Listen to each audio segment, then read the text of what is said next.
بسم اللہ الرحمن الرحیم۔ آج انشاءاللہ میں آپ کے سامنے سورہ توبہ کا رکوع نمبر 6 اور 10ویں پارے کا رکوع نمبر 12 شروع کروں گا۔ حسب معمول اس رکوع کا لفظی ترجمہ مختصر گرامر کے ساتھ، پھر انشاءاللہ اس کی تفسیر ہوگی۔ اعوذ باللہ من الشیطان الرجیم، بسم اللہ الرحمن الرحیم۔ یا ایہا الذین آمنوا، اے لوگو جو ایمان لائے ہو، ما لکم، تمہیں کیا ہو گیا، اذا قیل لکم، جب تم سے کہا جاتا ہے، انفروا فی سبیل اللہ، اللہ کے راستے میں نکلو۔ نفر ینفرو، نفور، نفیر عام کا لفظ آپ نے سنا ہوگا، کوچ کرنا، یعنی یہاں مراد ہے ایک جگہ سے دوسری جگہ کوچ کرنا، یعنی نکلنا۔ جب تم سے کہا جاتا ہے کہ اللہ کے راستے میں نکلو، اثاقلتم الی الارض، اصل میں تھا تثاقلتم، تضاربتم کی طرح، یہ ثقل سے نکلا ہے۔ ثقل بوجھ کو کہتے ہیں ثقیل چیز ہے، بھاری چیز ہے۔ کشش ثقل کا نام آپ نے سنا ہوگا، گریویٹی کو بولتے ہیں، بوجھ کی وجہ سے جو ہم زمین کی طرف جاتے ہیں۔ تو تثاقلتم اسی سے باب تفاعل ہے، تضاربتم، تو تثاقلتم کو پڑھا جاتا ہے اثاقلتم۔ اثاقلتم الی الارض، اے ایمان والو تمہیں کیا ہو گیا کہ جب تمہیں کہا جاتا ہے اللہ کے راستے میں نکلو تو تم زمین کی طرف بوجھل ہو جاتے ہو، زمین کی طرف بھاری ہوتے چلے جاتے ہو۔ ارضیتم، آ کا معنی کیا، رضیتم، تم راضی ہو گئے ہو، بالحیات الدنیا من الآخرہ، دنیاوی زندگی پر، من الآخرہ، آخرت کے بدلے میں۔ کیا تم آخرت کو چھوڑ کر اس دنیاوی زندگی پر راضی ہو گئے ہو؟ فما متاع الحیات الدنیا، پس نہیں ہے دنیاوی زندگی کا سامان، فی الآخرتی یعنی فی مقابلۃ الآخرتی، آخرت کے مقابلے میں، الا قلیل، مگر بہت تھوڑا۔ الا تنفروا، الا اصل میں تھا ان لا تنفروا، اگر تم نہیں نکلو گے، یعذبکم عذابا علیما، تو وہ تمہیں عذاب دے گا، دردناک عذاب، ویستبدل قوما غیرکم، اور تبدیل کر دے گا ایک ایسی قوم کو جو تمہارے علاوہ ہوگی، دوسری قوم کو لے آئے گا۔ ولا تضروہ شیئا، اور تم نقصان نہیں پہنچا سکو گے اس اللہ کو شیئا ذرا بھی۔ واللہ علی کل شیء قدیر، اور اللہ ہر چیز پر قدرت رکھتا ہے۔ الا تنصروہ، اگر تم محمد صلی اللہ علیہ وسلم کی، یعنی ہو سے مراد نبی کی مدد نہیں کرو گے، فقد نصرہ اللہ، تو تحقیق اللہ ان کی مدد کر چکا ہے۔ اذ اخرجہ الذین کفروا، اس وقت جب نکالا انہیں، یعنی محمد صلی اللہ علیہ وسلم کو، کافروں نے، ثانی اثنین، جبکہ وہ دو میں کے دوسرے تھے۔ اثنینی کا مطلب دو، ثانی کا معنی دوسرا، اثنینی دو میں کے دوسرے تھے وہ، اذ ہما فی الغار، جب وہ دونوں غار میں تھے، اذ یقول لصاحبہ، جب وہ اپنے ساتھی سے، اپنے دوست سے، اپنے ہم سفر سے کہہ رہے تھے، لا تحزن، غم نہ کر، حزن نہ کر، ان اللہ معنا، بے شک اللہ ہمارے ساتھ ہے۔ فانزل اللہ سکینتہ علیہ، پس اللہ نے سکینت نازل کی ان پر، یعنی محمد صلی اللہ علیہ وسلم پر، وَأَيَّدَهُ بِجُنُودٍ، اور محمد صلی اللہ علیہ وسلم کو طاقت دی ایسے لشکروں کے ساتھ، لم تروها، جو تم نے دیکھے نہیں تھے، وَجَعَلَ كَلِمَةَ الَّذِينَ كَفَرُوا السُّفْلَى، اور بنا دیا ان لوگوں کے کلمے کو، سفلا اسفل کی مؤنث ہے، کیونکہ کلمہ بھی مؤنث ہے اس لیے اسفل کی مؤنث استعمال ہوئی۔ اسفل کہتے ہیں پست کو، سفلا اس کی مؤنث ہے، پست یعنی اسفل، ایک ہوتا ہے اعلیٰ، اس کے اپوزٹ ہے اسفل، کمپیریٹیو ہے نا دوسرے کے مقابلے میں اسفل، اور کافروں کی بات کو اس نے نیچا کر دیا، کافروں کی کلمے کا مطلب کافروں کی بات کو اس اللہ نے نیچے کر دیا۔ وَكَلِمَةُ اللَّهِ هِيَ الْعُلْيَا، اور اللہ کا کلام وہی بلند ہے، اعلیٰ کی مؤنث علیا۔ واللہ عزیز حکیم، اللہ زبردست غالب اور حکمت والا ہے۔ انفروا، نکلو، خفافاً، ہلکے ہو، وثقالاً، اور بوجھل ہو۔ خفاف خفیف کی جمع، خفیف ہلکا، خفاف اس کی جمع ثقیل بوجھل، ثقال اس کی جمع، ہلکے ہو یا بوجھل ہو نکلو، وجاہدوا باموالکم وانفسکم فی سبیل اللہ، اور اپنے جان اور مال کے ساتھ اللہ کے راستے میں جہاد کرو، ذالکم خیر لکم، یہ تمہارے لیے بہتر ہے، ان کنتم تعلمون، اگر تم جانتے ہو، لو کان عرضا قریبا، اگر ہوتا عرضا، عرض سامانوں کو کہتے ہیں دنیاوی سامان، اگر سامان قریب ہوتا، یعنی سامان کی یہ کنڈیشن ہوتی کہ قریب جو چیز ہوتی ہے اس کا حصول بہت آسان ہوتا ہے، یہاں مال غنیمت کا سامان مراد ہے، کہ اگر وہ ایسا ہوتا کہ مال غنیمت کا حصول آسان ہوتا، یعنی سامان قریب کا مطلب متیسر الوصول، جس تھوڑی گاڑی اردو ہو گئی ہے، جس کا حصول بہت آسان ہوتا، تو اگر سامان قریب ہوتا یعنی ایسا مال غنیمت ہوتا جس کو حاصل کرنا بہت آسان ہوتا، سفراً قاصداً، اور سفر بھی آسان ہوتا، قاصد اعتدال کو کہتے ہیں، معتدل سفر ہوتا، اقتصادیات کا لفظ آپ نے سنا ہوگا نا عربی میں، تو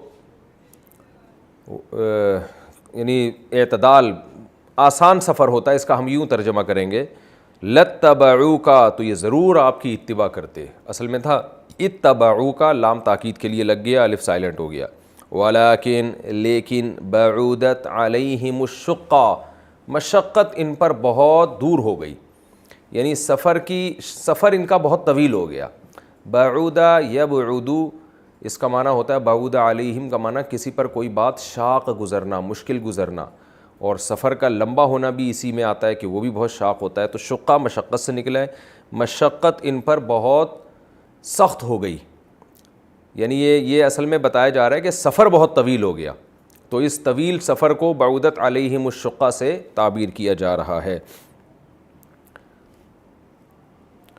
وَسَيَحْلِفُونَ بِاللَّهِ، اور یہ عن قریب قسم اٹھائیں گے اللہ تعالیٰ کی، لَوِ اسْتَطَعْنَا، کہ اگر ہم استطاعت رکھتے، لَخَرَجْنَا مَعَكُمْ، تو ہم نکلتے آپ کے ساتھ، يُهْلِكُونَ أَنفُسَهُمْ، یہ اپنی جانوں کو ہلاک کر رہے ہیں، واللہ یعلم، اللہ جانتا ہے، انہم لکاذبون، کہ یہ لوگ جھوٹ بول رہے ہیں۔ یہ جناب اس رکوع کا لفظی ترجمہ ہو گیا مختصر گرامر کے ساتھ۔ اب میں انشاءاللہ اس کی تفسیر کی طرف آتا ہوں۔ بعودت علیہم الشقہ کا ایک مفہوم یہ بیان کیا گیا ہے کہ سفر ان کو دور دراز معلوم ہونے لگا، جیسے آتا ہے نا ربنا باعد بین اسفارنا، اللہ ہمارے سفروں کو دور کر دے، تو بعودت علیہم الشقہ کا آسان ترجمہ کیا ہوگا، سفر ان کو دور معلوم ہونے لگا۔ اچھا، اب ہم اس کی تفسیر کی طرف آتے ہیں۔ یہ جو رکوع ہے نا سورہ توبہ کا رکوع نمبر 6 اور 10ویں پارے کا رکوع نمبر 12، یہاں سے غزوہ تبوک شروع ہو رہی ہے، غزوہ تبوک کے احوال اور واقعات، اور غزوہ تبوک سے پہلے کے احوال، بیچ کے احوال، آخر کے احوال، پھر منافقین جو پیچھے رہ گئے تھے وہ کیسی کیسی باتیں کرتے تھے، ان تمام کے احوال اس میں تفصیل سے بیان ہوئے۔ ہوا یہ تھا کہ آپ جو ہمارے تفسیر کے لیکچر سن رہے ہیں، آپ کو یہ بات انشاءاللہ معلوم ہوگی، اتنی ہسٹری آپ کو پتہ چل گئی ہوگی کہ 8 ہجری میں رمضان میں مکہ فتح ہوا، اسی کے 2 ہفتے کے بعد 8 ہجری ہی میں شوال میں حنین کا واقعہ ہوا، طائف اور مکہ کے درمیان میں بنو ثقیف اور حوازن قبیلے سے لڑائی ہوئی، جو تیر اندازی بہت زیادہ تھی، اس میں بھی مسلمانوں کے قدم اکھڑ گئے، بعد میں اللہ نے دوبارہ فتح عطا فرمائی اور بہت سے لوگ پھر اس میں مسلمان ہوئے۔ تو یہ جو جنگوں کی خبریں تھیں نا کہ مکہ فتح ہو گیا اور پھر عرب کے دیگر قبائل پہ بھی فتوحات ہو رہی ہیں، اور اس کے ساتھ ساتھ جوق در جوق لوگ اسلام میں داخل ہو رہے ہیں، مکہ فتح ہونے کے بعد اور یہ غزوہ حنین کے بعد تو اسلام بہت تیزی سے پھیلنا شروع ہوا۔ تو اب تک جو مسلمانوں کی لڑائیاں ہو رہی تھیں وہ ادھر ہی قریب قریب کے لوگوں سے ہو رہی تھیں، قبائلوں سے، عرب کے، قریشیوں، جن میں سب سے پہلے تو قریش تھے اور مکہ کے مشرکین تھے۔ یہ لوگ جب اسلام کی تلوار کے نیچے آنا شروع ہو گئے تو اب کیا ہوا ہے کہ جو عالمی طاقتیں تھیں ان میں کھلبلی مچنا شروع ہو گئی، کہ بھئی یہ عرب کے بدو جو صدیوں سے جن پر کوئی حکومت کرنا پسند نہیں کرتا تھا, جو کوئی ایک امیر اور خلیفہ کے تحت کبھی رہ نہیں پاتے تھے, امیر کی اطاعت نہیں تھی ان میں, اور آپس کی چھوٹی چھوٹی چیزوں پہ لڑائیاں ان کی ختم نہیں ہوتی تھیں. تو آہستہ آہستہ اب کیا ہوا کہ بڑی جو طاقتیں تھیں اس وقت, بہت بڑی طاقت تھی رومیوں کی, وہی روم جس کو آج بھی روم کہا جاتا ہے. ہرقل اس کا بادشاہ تھا. تو اور صدیوں سے ان کی بہت بڑی ریاست قائم تھی. اور ان رومیوں سے غزوہ موتا میں ایک مسلمانوں کی لڑائی بھی ہو چکی تھی, جس میں رومیوں کو مسلمانوں نے بھگا دیا تھا, جس میں حضرت خالد بن ولید رضی اللہ تعالیٰ عنہ کو آخر میں امیر بنایا گیا تھا. اسی جنگ میں جعفر طیار رضی اللہ عنہ شہید ہوئے, نبی کے چچا زاد بھائی زید بن حارثہ شہید ہوئے. تو 3000 کے لشکر نے دفاع کیا اور بالآخر وہ جو رومیوں کی ایک بہت بڑی طاقت تھی اس کو پسپا کر دیا. یہ لڑائی تو مدینہ منورہ میں پہلے ہو چکی تھی. اس سے رومیوں کے دل میں ایک بات بیٹھ گئی کہ بھئی یہ عرب جو ہے نا یہ اٹھ رہے ہیں آہستہ آہستہ, لیکن وہ یہ سوچ بھی نہیں سکتے تھے کہ یہ لوگ مکہ فتح کر لیں گے اور اس طرح سے لوگ اسلام میں داخل ہوں گے. بہرحال جی یہ خبریں جانا شروع ہوئیں, اور جو اس وقت رومی سلطنت تھی, رومی طاقت تھی, بہت بڑے ایریے پر وہ قائم تھی. عیسائیوں کی بادشاہت, آپ عیسائیوں کی خلافت جسے کہہ سکتے ہیں. تو شام کی جو سرزمین ہے, شام کی سرزمین, یہ خوب سمجھ لیں اس زمانے کا شام بہت بڑا تھا. یعنی آج والا شام تو ہے ہی اس میں, اس کے علاوہ بھی بہت سارے ایریاز اس میں شامل تھے. تو شام میں جن قبائل کی حکومت تھی وہ حکومت بھی رومیوں کے ماتحت ہوتی تھی. یعنی اپنی اپنی خلافتیں, اپنی اپنی حکومتیں تو ہوتی تھیں, لیکن وہ کسی بڑی خلافت کا حصہ ہوتی تھی, یعنی اس کے ماتحت ہوتی تھیں. تو ہرقل بادشاہ نے کیا کیا, رومیوں نے کیا کیا, انہوں نے کہا جب یہ خبریں ان تک پہنچنا شروع ہوئی ہیں کہ بھئی یہ لوگ تو مکہ بھی فتح ہو گیا اور جوق در جوق لوگ اسلام میں داخل ہو رہے ہیں, تو یہ کل ایسا نہ ہو کہ ہماری آنکھوں میں آنکھیں ڈال کے بات کرنا شروع کر دیں یہ عرب لوگ. تو رومیوں نے یہ فیصلہ کیا کہ ہم مدینہ پہ چڑھائی کرتے ہیں, اور اس کے لیے ایسے وقت کی سلیکشن کی جب مدینہ میں قحط کا سما تھا, شدید ترین گرمی تھی, اور بارشیں بند ہوئی بھی تھیں, اور جو فصل پہلے سے یعنی جو صحابہ کرام بو چکے تھے کھجوروں کے باغات, وہ پکنے کے لیے تیار تھے. یعنی ایسا ہوتا ہے نا کہ بارشیں ہوتی ہیں تو آگے فصل تیار ہوتی ہے, تو یہ فصل وہ تھی جو پچھلی بارشوں کی وجہ سے, یہ پچھلے موسم کی وجہ سے فصل طابت الثمار والظلال, یعنی پورے سال کی محنت کا انہیں پھل حاصل ہونے والا تھا اس وقت. اور وہ یعنی قحط سے مراد یہ نہیں کہ بالکل ایسا قحط جیسے صومالیہ میں قحط پڑا ہوا ہے, یعنی بہت قسمہ پرسی کے حالات تھے, اور جن لوگوں نے محنت کی تھی ان کو پھل ملنے والا تھا, اور آگے محنت کے امکانات بہت کم تھے. تو شدید ترین گرمی. وہاں جب تاجر شام سے آئے زیتون کے تیل لے کے اور زیتون کے پھل لے کے, وہ مدینہ میں بیچا کرتے تھے. شام میں زیتون کی تجارت صدیوں سے ہو رہی ہے. تو ان تاجروں کے ذریعے صحابہ کرام کو, رسول اللہ صلی اللہ علیہ وسلم کو یہ علم ہوا کہ رومی لوگ بہت بڑا لشکر تیار کر رہے ہیں, اور یہ تبوک کا جو مقام جو آج سعودی عرب میں تبوک ہے, یہی والا تبوک, یہ بھی شام کی سلطنت کے تحت آیا کرتا تھا. تو یہاں تبوک کے مقام پر اس نے جو شام کا جو بھی بادشاہ تھا اس کے ذریعے تبوک کے مقام پر ان کا ارادہ ہوا کہ ہم بہت بڑی فوج تیار کرتے ہیں, اور پھر سب لوگ جمع ہو کے مدینہ پہ حملہ کر کے یہ ریاست کی اینٹ سے اینٹ بجا دیتے ہیں. تو یہ تاجروں کے ذریعے رسول اللہ صلی اللہ علیہ وسلم کو خبر ہوئی. آپ صلی اللہ علیہ وسلم نے اس خبر کو نظر انداز نہیں کیا, بلکہ آپ صلی اللہ علیہ وسلم نے صحابہ کو حکم دیا کہ بھئی تیاری پکڑو اور ہم نے تبوک پہنچنا ہے. اب تبوک جو ہے وہ 683 کلومیٹر آج گوگل میپ بتا رہے ہیں. تو اس دور میں سوچیں کہ ٹوٹل ریگستان کا سفر ہے, انتہائی شدید گرمی ہے. تبوک کے مقام پہ بھی بہت گرمی ہے, مدینہ میں گرمی, پھر راستے میں بہت سخت لو اور گرمیوں کا موسم. تو یہ اتنا لمبا سفر تھا, اور پھر لڑائی بھی رومیوں سے. رومی اس دور میں بھی جیسے آج انگریز ہیں نا, یہ بہت طاقتور سمجھے جاتے ہیں اس ٹیکنالوجی میں, تو اس زمانے میں یہ رومی لوگ بہت ایک اسٹیبل قوم تھی اور لڑائی کے بڑے ماہر تھے. ظاہر ہے ایسے ہی تو نہیں انہوں نے دنیا میں اتنی بڑی ریاست, روم اور فارس 2 ہی ریاستیں تھیں اس وقت دنیا میں بہت بڑی, تو جب ایک سپر پاور ایک قوم بنتی ہے تو اس میں کوئی قابلیت ہوتی ہے. تو یہ لڑائی کے ماہر تھے, ان کے پاس جدید سے جدید اسلحہ تھا, لڑائی کے حربے جانتے تھے. تو بہت یعنی مشکل مرحلہ تھا صحابہ کرام کے لیے کہ ایسے موقع پہ اتنا لمبا سفر کر کے جانا اور پھر اتنی بڑی قوم سے لڑنا, اور جو لڑائی کی ماہر ہے. اور پھر یہ ہو بھی اس وقت رہا ہے جب بھی فتح مکہ سے فارغ ہوئے ہیں, حنین سے فارغ ہوئے ہیں. اگلے ہی سال رجب میں آپ صلی اللہ علیہ وسلم نے حکم دے دیا صحابہ کرام کو. رجب سے پہلے حکم دے دیا, یہ واقعہ رجب میں ہوا ہے, یعنی 9 ہجری میں تبوک کا واقعہ ہوا ہے.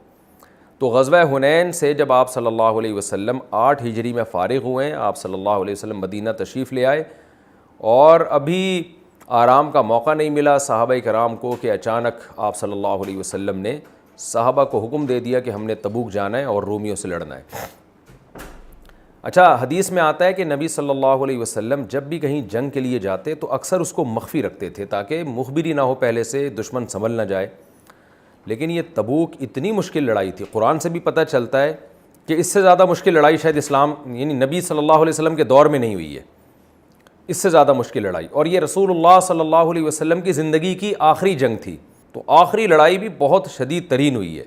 یعنی اگرچہ لڑائی کا موقع نہیں ملا لیکن مجاہدہ اس میں بہت زیادہ تھا. تو حدیث میں آتا ہے کہ رسول اللہ صلی اللہ علیہ وسلم نے پہلے سے صحابہ کرام کو بتا دیا کہ بھئی سب لوگ تیاری میں لگ جائیں, کیونکہ بہت لمبا سفر ہے, ریگستان کا سفر ہے, شدید گرمی کا سفر ہے. تو آپ نے اپنی عام پالیسی سے ہٹ کے صحابہ کو تیاری کا حکم دیا. عام پالیسی یہ تھی کہ آپ چھپایا کرتے تھے, لیکن یہاں ایسا نہ ہو کہ چھپانے میں عین وقت پہ کہا جائے گا تو تیاری نہیں ہو سکے گی. تو اب صحابہ جو تھک ہار کے بیٹھے تھے تیار ہو گئے, لیکن 3 قسم کے اس میں لوگ وجود میں آئے. زیادہ تر صحابہ جو مخلص تھے وہ تو سب کے سب تیار ہو گئے. کچھ ایسے تھے جو مخلص ہونے کے باوجود بھی وہ پس و پیش کرنے لگے, کیونکہ بہت سخت لڑائی تھی اور ظاہر ہے ایسے میں آزمائش زیادہ ہوتی ہے. تو کچھ مخلص صحابہ جن میں 3 کے نام حدیث میں بہت واضح ہیں, جن کے بارے میں پھر قرآن میں ان کی توبہ کی آیتیں بھی نازل ہوئیں, حضرت کعب ابن مالک رضی اللہ تعالیٰ عنہ, ہلال ابن ابی امیہ اور مرارہ ابن ربیع. یہ 3 مخلص صحابی تھے جو ہر جہاد میں نبی کے ساتھ شریک ہوئے تھے, لیکن یہ تبوک میں شریک نہ ہو سکے, اور پھر انہوں نے توبہ کی اور اللہ نے ان کی توبہ قبول کی. اور اس کی وجہ یہی بنی کہ بس خود ان کے بقول کے شیطان نے ہمیں ورغلا دیا اور جو ہے اسباب اور وسائل میں ہمیں الجھا دیا. اور تیسرا طبقہ منافقین کا تھا. منافقین بھی بسا اوقات جنگوں میں چلے جایا کرتے تھے, لیکن یہ وہ جنگ تھی جہاں منافقین نہیں گئے. ان کو لگا کہ یہ تو ہم موت کے منہ میں جا رہے ہیں اور اتنی مشقت والا سفر, تو یہ تو بہت مشکل ہو جائے گا. اور دوسرا یہ جنگ فرض عین تھی, اس لیے کہ اس جنگ میں اگر مسلمان نہ نکلتے اور رومی اتنا بڑا لشکر لے, وہ سپر پاور تھی نا وہ, تو ابھی تک تو قبیلوں سے لڑائیاں ہو رہی تھیں, تو ایک تو بہت بڑی ایک ریاست تھی وہ, اس میں تو یہ تھا کہ وہ تو مدینہ کی اینٹ سے اینٹ بجا دیں گے, وہ تو برباد کر دیں گے. تو اس لیے نبی صلی اللہ علیہ وسلم نے سب کو نکلنے کا حکم دیا, اور قرآن میں بھی اس جہاد کو فرض عین قرار دے دیا گیا. اس میں سوائے ان لوگوں کے جو عورتیں ہیں, بچے ہیں, بوڑھے ہیں یا معذور ہیں, ان کو پیچھے رکھنے کا حکم دیا, یا وہ لوگ جن کی نگہداشت کے لیے نبی صلی اللہ علیہ وسلم نے کسی کو امیر بنا دیا تو ان کو حکم دیا کہ وہ پیچھے رہیں. باقی سب کے سب کو حکم دیا کہ سب نے نکلنا ہے, کسی ایک فرد نے بھی, کوئی ایک جوان بھی پیچھے نہیں رہے گا اس میں. تو اب اس میں بہت سخت آزمائش تھی صحابہ کرام کے لیے, اور منافقین کا نفاق کھل کے سامنے آیا. اب آپ دیکھیں گے مسلسل کئی ہمارے جو لیکچر ہیں اسی پہ چلیں گے. تبوک میں منافقین نے یہ کہا. اچھا, اس میں مخلص صحابہ کا بھی تذکرہ آئے گا. کچھ صحابہ معذور تھے جو پیچھے رہ گئے, لیکن وہ پیچھے رہتے ہوئے رو رہے تھے کہ کاش ہمارے پاس وسائل ہوتے اور ہم بھی اس لڑائی میں نبی کے ساتھ جاتے. جو بہت زیادہ مخلص تھے تو وہ تو چاہ رہے تھے کہ ایسے موقع پہ ہی تو ہمیں اللہ کی رضا حاصل کرنے کا موقع ملے گا. تو نبی صلی اللہ علیہ وسلم تسلیاں دیتے تھے کہ آپ کو میں اپنی حکم سے پیچھے کر رہا ہوں, آپ اس جنگ میں ہمارے ساتھ شریک ہو, اجر میں ہمارے ساتھ شریک ہو. تو الحمدللہ صحابہ کرام نے یہاں بھی بہادری کے جوہر دکھائے, لیکن بعض مخلص صحابہ وہ پیچھے رہ گئے. پھر انہوں نے توبہ کی, لیکن ان کی توبہ بڑی خاندانی قسم کی توبہ تھی جس کا قرآن نے تذکرہ کیا. ان کی توبہ بھی ہمارے لیے ایک مشعل راہ بن گئی, اور منافقین کا حال بھی اللہ نے اس میں ذکر کیا ہے. تو یہ تھوڑا سا میں نے خلاصہ آپ کے سامنے پیش کیا. پھر ہوا یہ کہ جب آپ صلی اللہ علیہ وسلم تبوک کے مقام پہ پہنچے, اتنا بڑا لشکر لے کے, 30,000 لشکر تھا جو آپ تبوک میں پہنچے رجب کا مہینہ اور 9 ہجری، تو وہ رومیوں کے جو ہے نا حوصلے پست ہو گئے. ان کو بھی ظاہر ہے جاسوس تو ایک دوسرے کے آتے جاتے خبریں دیتے تھے، ان کے حوصلے پست ہو گئے کہ بھائی یہ لوگ ہر جگہ ان کو فتوحات ہو رہی ہیں، ایسا نہ ہو کہ ہمیں کچھ لینے کے دینے پڑ جائیں. تو ان کے حوصلے پست ہو گئے اور وہ لڑائی کے میدان میں نہیں آئے. آپ صلی اللہ علیہ وسلم نے تبوک کے مقام پر 20 دن قیام کیا، انتظار کیا کہ ایسا نہ ہو کہ بعد میں آ جائیں. تو 20 دن کے بعد آپ صلی اللہ علیہ وسلم نے صحابہ کو حکم دیا کہ چلو بھئی واپس چلو. تو یہ بہت بڑی آزمائش تھی جس میں صحابہ کرام الحمدللہ پورے اترے. 10 ہجری میں آپ صلی اللہ علیہ وسلم نے حج کیا، اس کے بعد اگلے سال آپ صلی اللہ علیہ وسلم کا انتقال ہوا. تو یہ میں نے مختصر سا خلاصہ آپ کے سامنے پیش کیا. اب انشاءاللہ ہم اس کی تفسیر کی طرف چلتے ہیں. یا ایھا الذین آمنوا ما لکم اذا قیل لکم انفروا فی سبیل اللہ.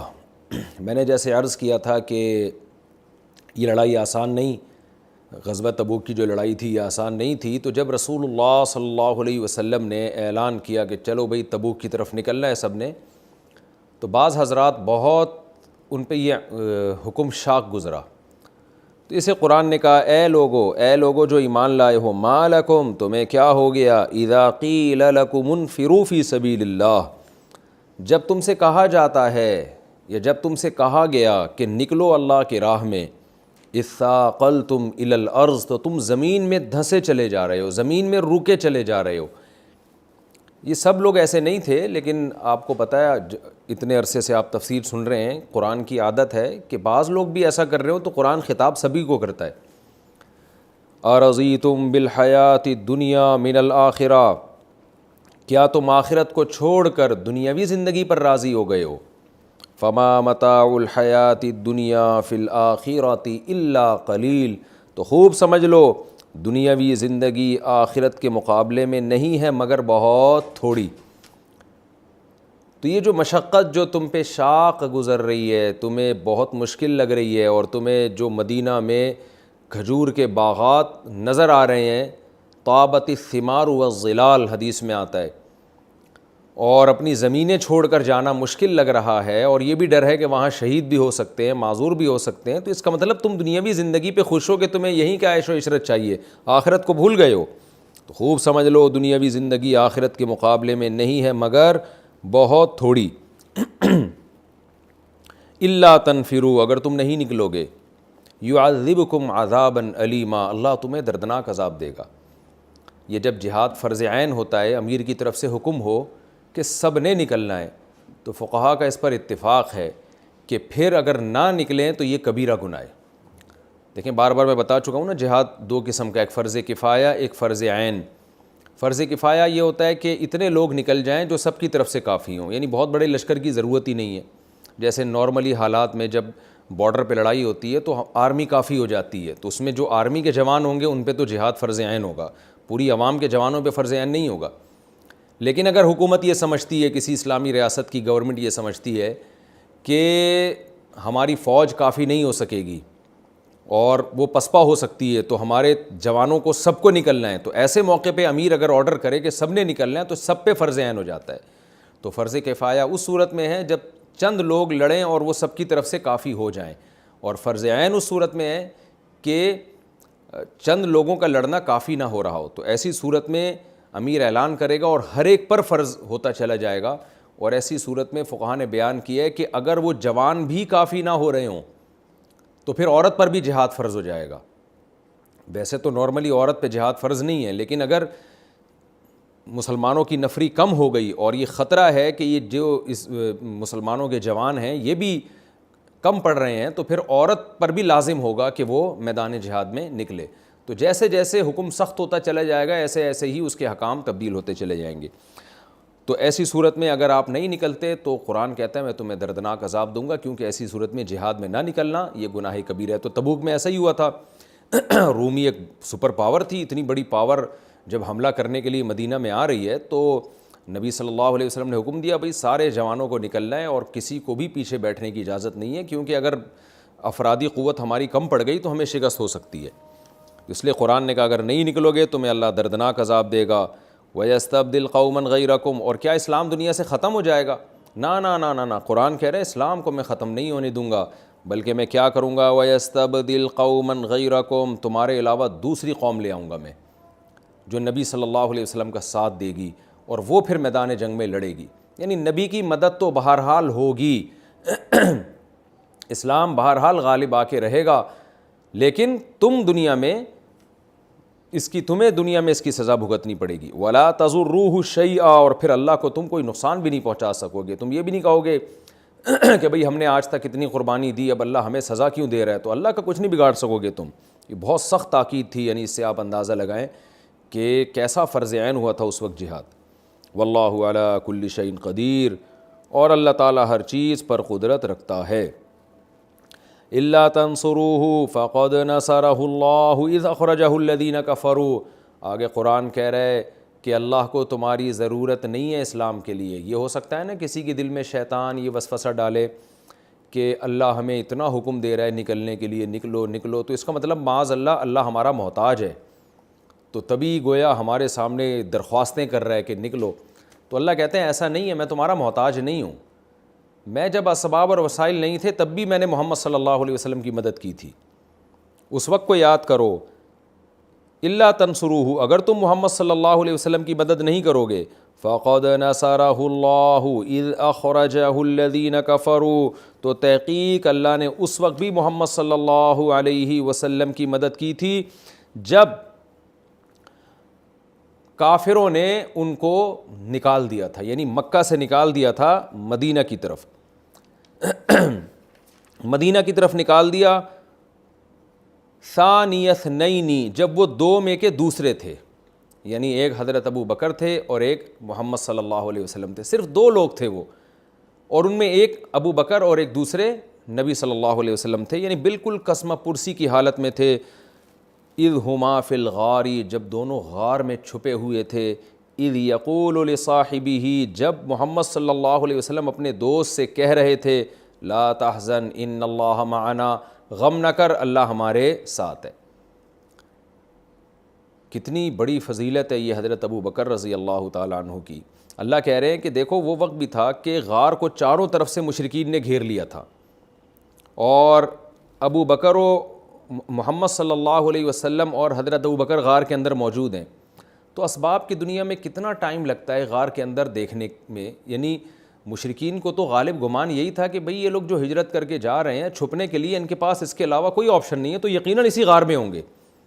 لیکن اللہ نے کیسا انتظام کیا کہ ان کی عقل ہی کام کرنا اس عقل نے چھوڑ دیا, اور غار پہ مکڑی نے جالا بنا دیا, اور ایسا اللہ نے معاملہ کر دیا کہ ان کو اندازہ ہوا کہ اس غار میں تو کوئی جا ہی نہیں سکتا. گیا ہوتا تو یہ جالے کیوں بنے ہوئے ہوتے مکڑی کے. تو ایسا اللہ نے اپنے نبی کی مدد کی ہے. تو قرآن کہہ رہے جو خدا اس وقت مدد کر سکتا ہے, اور حالت یہ تھی کہ ابو بکر رضی اللہ تعالیٰ عنہ کا خوف کے مارے دل کانپنے لگا تھا, اور نبی صلی اللہ علیہ وسلم آپ کو تسلیاں دے رہے تھے کہ آپ غم نہ کریں, اللہ ہمارے ساتھ ہے. جس اللہ نے اب تک ہماری مدد کی ہے وہ اس غار میں بھی ہماری مدد کرے گا. تو اللہ کہہ رہے ہیں کہ میں نے اگر اسلام کو ختم کرنا ہوتا, کافروں کے اسباب اور وسائل کے سامنے اسلام کو شکست ہونا مقدر ہوتی, تو اس وقت تو جاتی نا, اس وقت تو سارے اسباب تھے. اور یہ کنڈیشن تھی کہ نبی صلی اللہ علیہ وسلم اپنے مخلص ساتھی کو تسلیاں دے رہے ہیں کہ غم نہ کر, غم نہ کر, اللہ ہمارے ساتھ ہے, مدد کرے گا ہماری وہ. تو ایسے موقع پہ جب اگر اللہ مدد کر رہا ہے, اس کا مطلب اللہ نے فیصلہ کر لیا ہے مدد کرنے کا. تو اے صحابہ, اے مسلمانوں, تم اگر تبوک میں نہیں نکلو گے, لڑائی میں نہیں جاؤ گے, یہ مت سمجھو کہ اللہ اپنے نبی کی مدد نہیں کرے گا. اگر نہ کرنی ہوتی تو اس وقت نہ کرتا, وہ تو مدد کرے گا. فانزل اللہ سکینتہ علیہ, پھر اللہ نے اپنے نبی پر سکینت نازل کی. وَأَيَّدَهُ بِجُنُودٍ لَّمْ تَرَوْهَا, اور ایسے لشکر کے ساتھ مدد کی جس کو تم دیکھ نہیں سکتے تھے یا تم دیکھ نہیں رہے تھے. فرشتوں کے ذریعے وہ نبی کے دل پہ سکینت نازل ہوئی, فرشتوں کے ذریعے حضرت ابو بکر کے دل پہ سکینت نازل ہوئی. وَجَعَلَ كَلِمَةَ الَّذِينَ كَفَرُوا السُّفْلَىٰ, اور اللہ نے کافروں کی بات کو پست کر دیا. کافروں کی بات یہ تھی کہ ہم پکڑ لیں گے, اسلام کو مغلوب کر دیں گے, نبی کو معاذ اللہ گرفتار کر لیں گے. وہ بات ان کی کم ہو گئی, اور اللہ کی بات بلند ہو گئی. اللہ کی بات یہی تھی کہ اللہ نے اپنے دین کو غالب کرنا ہے. ان اللہ واللہ عزیز حکیم, اللہ زبردست غالب اور حکمت والا ہے. غالب ہے, جو چاہتا ہے کرتا ہے, اور حکمت والے کا مطلب یہ ہے کہ اس کا ہر کام میں حکمت ہے, وہ اپنی حکمتوں کو سامنے رکھ کر کام کرتا ہے. انفروا خفافا وثقالا, لہذا اے ایمان والو نکلو تم، چاہے ہلکے ہو یا بوجھل ہو۔ ہلکے کا مطلب تمہارے پاس جنگی سامان ہے یا نہیں ہے، نہیں ہے کہ مطلب ہلکے ہو، جنگی سامان ہے تو بوجھل ہو۔ بعض لوگ یہ عذر کرنے لگے ہمارے پاس یہ نہیں ہے، ہمارے پاس وہ نہیں ہے، ہمارے پاس صحیح طرح کا اسلحہ نہیں ہے۔ بعض نے کہا ہمارے پاس سواری نہیں ہے، تو آپ صلی اللہ علیہ وسلم نے باریاں لگا دیں، بھئی ایک سواری 2 آدمی استعمال کریں گے، کچھ دیر وہ سوار ہوں گے، کچھ دیر وہ سوار ہوں گے۔ بس حکم دیا جا رہا تھا کہ جس کے پاس جنگی سامان ہو یا نہ ہو، بہرحال اس کو اللہ کی راہ میں نکلنا پڑے گا۔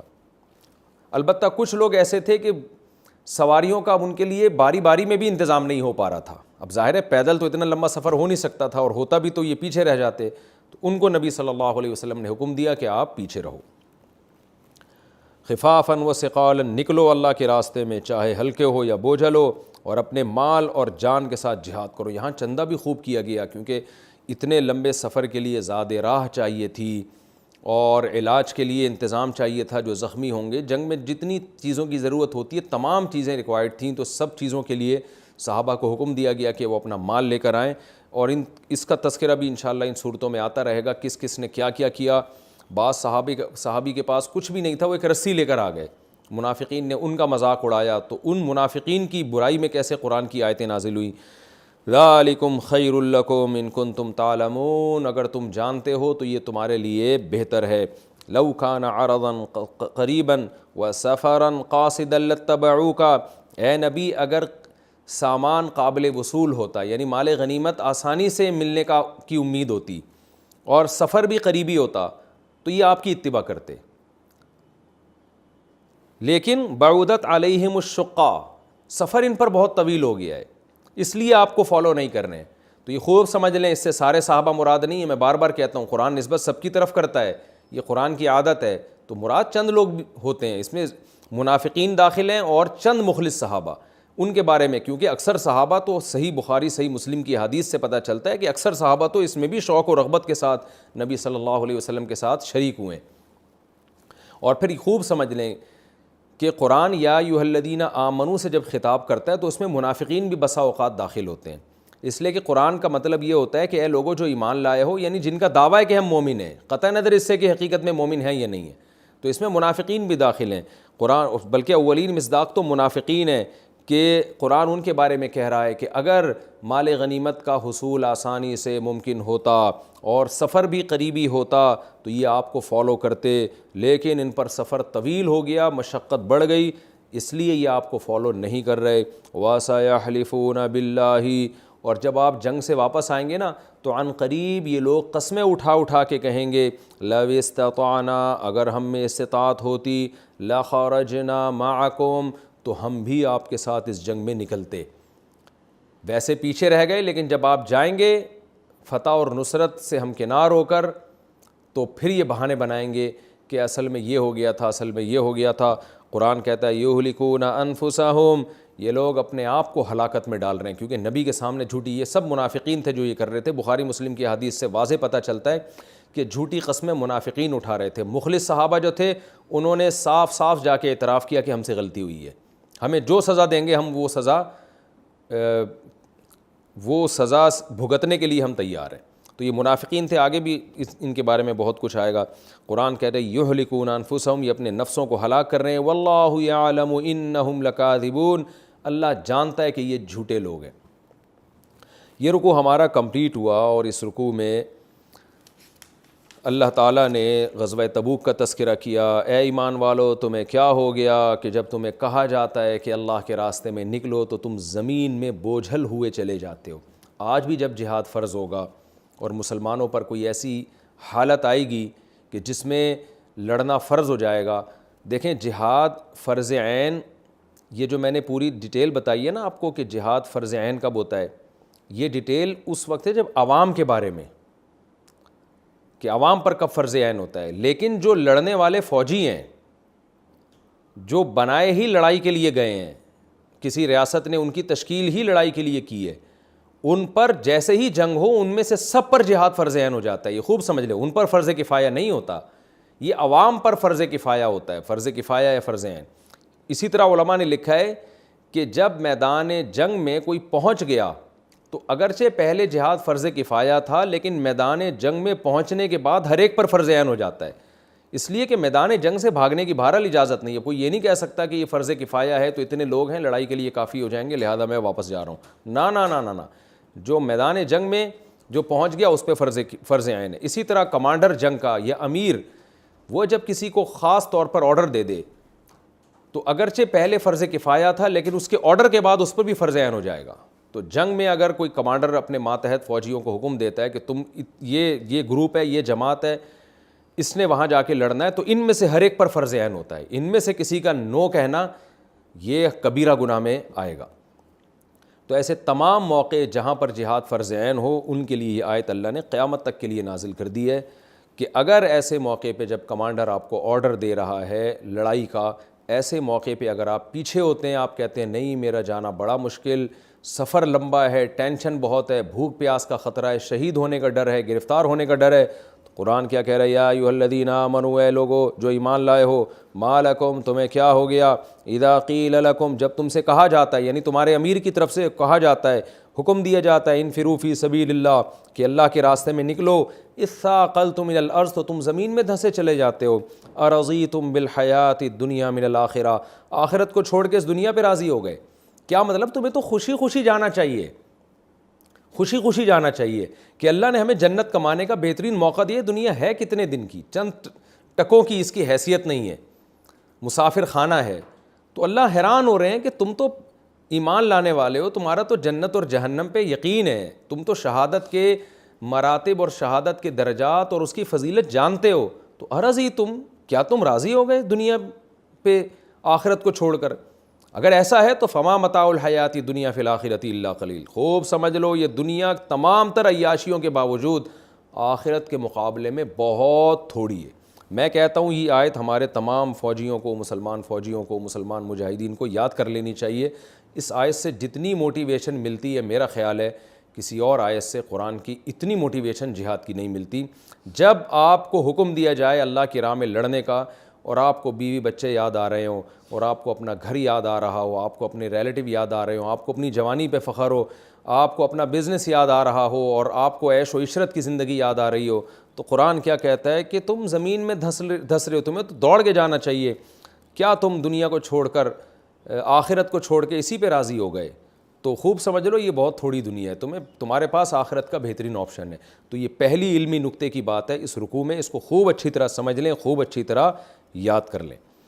دوسری بات یہ پتہ چلی کہ جب جہاد فرض عین ہوتا ہے تو اگر آپ نہ گئے، جانے میں ثواب کتنا ہے یہ قرآن نے بتا دیا، جنت ہے، نہ جانے میں عذاب بھی ہے، یعذبکم عذابا علیما، دردناک عذاب دے گا. تو مسلمان کے لیے میدان جنگ میں بزدلی دکھانا، امیر حکم دے رہا ہے جانے کا اور پیچھے کی طرف بھاگنا، اس میں جنت سے محرومی کے ساتھ جہنم کا عذاب بھی ہے. تیسری علمی نقطے کی بات ہمیں پتہ چلتی ہے کہ اسلام ہمارا محتاج نہیں ہے، اسلام ہمارا محتاج نہیں ہے. اللہ اپنے دین کی مدد کرے گا، آپ نہیں کر رہے کسی اور کو اللہ کھڑا کر دے گا. آپ نے اگر غیرت کو ختم کر دیا، آپ سے غیرت ختم ہو گئی تو اللہ دوسرے غیرت مند لوگ پیدا کر دے گا. یہ تیسری پوائنٹ کی بات پتہ چلی. چوتھی بات صحابہ کی فضیلت پتہ چلی کہ صحابہ نے، اللہ نے دھمکی دی کہ اگر تم نہیں یہ کام کرو گے تو تمہیں ختم کر کے اللہ دوسری قوم پیدا کرے گا. صحابہ کو اللہ نے ختم نہیں کیا، یہ اس کی علامت ہے کہ صحابہ نے وہ ذمہ داری پوری کر دی. تو جو لوگ صحابہ کو معاذ اللہ منافق کہتے ہیں، سوائے چند ایک کو چھوڑ کر سب کو منافق، ان پر بھی یہ آیت ان کے بھی خلاف ہے کہ اللہ تو دھمکی دے رہا ہے کہ تم اگر ہمت نہیں پکڑو گے تو اللہ دوسری قوم پیدا کرے گا. تاریخ گواہ ہے کوئی دوسری قوم پیدا نہیں ہوئی، یہی صحابہ تھے، انہی کے شاگرد، انہی کی اولادوں نے آگے پوری دنیا میں جہاد کیا ہے. تو اس کا مطلب انہوں نے وہ ذمہ داری پوری کی جو ذمہ داری اللہ نے ان کے ذمے لگائی تھی. یہ چوتھی پوائنٹ کی بات ہے. پانچویں بات حضرت ابو بکر رضی اللہ تعالی عنہ کی فضیلت، کہ اللہ کیا کہہ رہا ہے، نبی اور ابو بکر کو پوری امت مسلمہ کے مقابلے میں لا کے اللہ نے کھڑا کر دیا. اللہ پوری امت مسلمہ سے قیامت تک آنے والے مسلمانوں سے خطاب کر رہا ہے کہ اگر تم نبی کی مدد نہیں کرو گے، یعنی اسلام کی مدد نہیں کرو گے، تو اللہ ابو بکر کے ذریعے نبی کی مدد کرا چکا ہے پہلے. ابو بکر اور نبی غار میں تھے، دونوں اکٹھے تھے، اور نبی ابو بکر کو تسلیاں دے رہے تھے اور اللہ نبی کو تسلیاں دے رہا تھا فرشتوں کے ذریعے اور وحی کے ذریعے. تو اس سے حضرت ابو بکر کی کتنی بڑی فضیلت معلوم ہوتی ہے کہ پوری امت ایک طرف ہو جائے اللہ نے بتا دیا ابو بکر تو اس وقت نبی کے ساتھ تھے، تو ان کے ذریعے اللہ نے مدد کی، فرشتوں کے ذریعے مدد کی، تو اللہ اب بھی اپنے دین کی مدد کرے گا۔ اسی وجہ سے حضرت عمر رضی اللہ تعالی عنہ کہا کرتے تھے کہ ابو بکر نے جو وہ رات غار میں نبی کے ساتھ گزاری ہے جس کا قرآن تذکرہ کر رہا ہے، اگر میرے پاس یہ آپشن ہو کہ میری ساری نیکیاں ابو بکر لے لیں اور وہ رات مجھے دے دیں تو میں اس پہ راضی ہو جاؤں گا۔ میری ساری زندگی کا جہاد، نیکیاں اور جو میں نے خدمت کی اور جو اسلام کے لیے قربانیاں دیں، ابو بکر مجھ سے ساری نیکیاں لے لیں اور ایک رات جو ابو بکر نے نبی کے ساتھ غار میں گزاری وہ والی رات مجھے دے دیں تو میں اس پہ ایگری ہوں۔ یعنی اتنی بڑی فضیلت تھی۔ اور اسی آیت کی روشنی میں چھٹی نقطے کی بات علماء نے لکھا ہے کہ جو ابو بکر رضی اللہ تعالیٰ عنہ کو منافق کہے اور آپ کی صحابیت کا انکار کرے وہ اس آیت کی روشنی میں کافر ہے۔ اس لیے کافر ہے کہ قرآن ابو بکر کو صاحب کے طور پہ ذکر کر رہا ہے۔ صاحب کا مطلب یہ صحابی، یعنی ایک مخلص ساتھی کے طور پہ ذکر کر رہا ہے۔ تو ابو بکر کی صحابیت کا انکار، ایک مخلص صحابی ہونے کا انکار قرآن کی اس آیت کا انکار ہے، کیونکہ قطعی دلیل کے انکار سے انسان کافر ہو جاتا ہے۔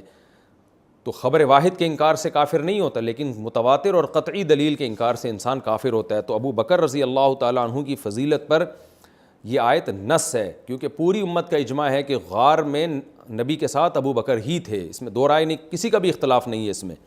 تو اذ یقول لصاحبہ، اس میں اللہ نے نبی کا دوست کہا، نبی کا ساتھی کہا، یہاں ساتھی سے مخلص ساتھی مراد ہے، منافقت والی صحبت مراد نہیں ہے، یہاں پوری امت کا اجماع ہے۔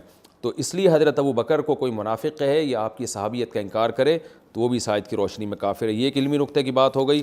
اور پھر اس میں اللہ نے یہ بھی بتا دی کہ جب جہاد فرض عین ہوتا ہے تو وسائل ہوں یا نہ ہوں، انفروا خفافا وثقالا، آپ نے بہرحال نکلنا پڑتا ہے، آپ کو بہرحال نکلنا پڑے گا۔ اور اس میں ایک آخری نقطے کی بات یہ کہ آپ کے کچھ لوگ ایسے ہوتے ہیں جو پریشانیوں میں آپ کا ساتھ نہیں دیتے، لیکن جہاں ان کو پتہ ہے کہ دوست کا ساتھ دینے میں کچھ مالی مفاد ملیں گے وہ آپ کے ساتھ ہو جاتے ہیں۔ تو منافقین کے بارے میں بھی قرآن کہہ رہا ہے اگر مال غنیمت کا غالب گمان ہوتا ہے ان منافقین کو کہ مال غنیمت ملے گا، سفر بھی قریب ہے اور خوب غنیمت اکٹھا کریں گے تو یہ آپ کے ساتھ ہو جاتے، تو لیبل یہ لگاتے کہ ہم مسلمانوں کے ساتھ جہاد کر رہے ہیں، حقیقت میں ان میں لالچ ہوتی۔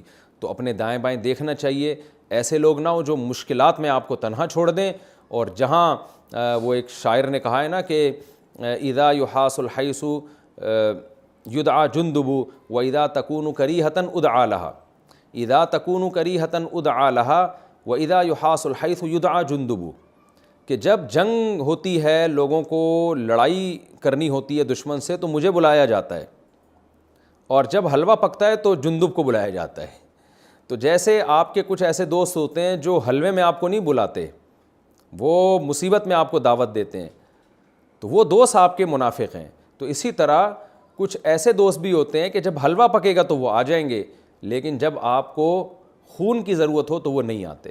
تو اللہ نے منافقین کی یہ حالت ذکر کی، تو ہمیں بھی اپنے گریبان میں جھانک کے دیکھنا چاہیے کہ ہماری اللہ سے دوستی صرف حلوے کی حد تک ہے یا قربانیوں کی حد تک بھی ہے۔